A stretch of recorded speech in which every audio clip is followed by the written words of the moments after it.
நீ யூஸ் பண்ற tooth பேஸ்ட்ல fluoride இருக்கா? தெரியலையே. எஸ், ஃப்ளோரைடு வந்து நம்ம யூஸ் பண்ணக்கூடிய டூத் பேஸ்ட்டில் இருக்க தான் செய்யுது. இந்த ஃப்ளோரைடை நம்ம அதிகப்படியாக கன்சியூம் பண்ணோம்னா அது நம்ம உடம்புக்கு விஷமாக மாறி. நம்ம யூஸ் பண்ணக்கூடிய டூத் பேஸ்ட்டில் டு நாட் ஸ்வாலோ அப்படின்னு போட்டிருப்பாங்க. இதை நம்ம சாப்பிடக்கூடாது.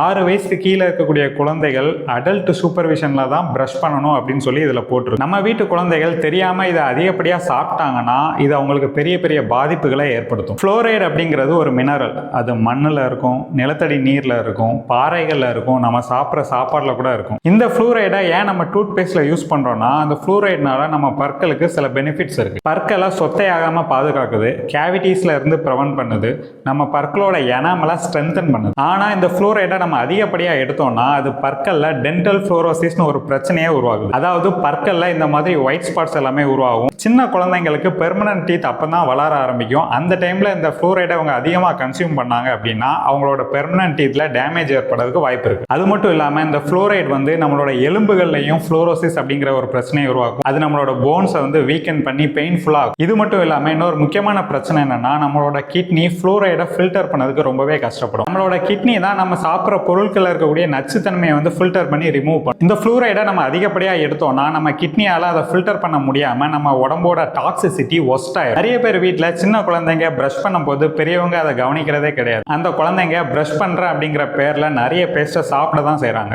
6 வயசுக்கு கீழே இருக்கக்கூடிய குழந்தைங்களால ப்ராப்பராக கொப்பளிச்சு துப்ப முடியாது. ஸோ அவங்க வந்து ஸ்வாலோ பண்ண தான் செய்வாங்க. அவங்க நம்மளோட கண் பார்வையில தான் ப்ரஷ் பண்ணணுமே தவிர தனியாக போய் ப்ரஷ் பண்ணுறது நல்லது கிடையாது. அந்த மாதிரி பண்ணக்கூடாது அப்படின்ட்டு உங்களோட டூத் பேஸ்டோட கவர்லேயே போட்டிருக்குது. நம்ம யூஸ் பண்ணக்கூடிய பொருட்களில் என்ன இருக்குது, அதை எப்படி யூஸ் பண்ணணும்னு படித்து பார்த்து தெரிஞ்சுக்கிட்டு யூஸ் பண்ணுறது ரொம்பவே நல்லது. இந்த கண்டென்ட் உங்களுக்கு யூஸ்ஃபுல்லாக இருந்ததுன்னா ஒரு லைக் பண்ணுங்கள். அப்படியே இந்த சேனலுக்கு ஃபாலோ பண்ணி சப்ஸ்கிரைப் பண்ணுங்கள். நன்றி.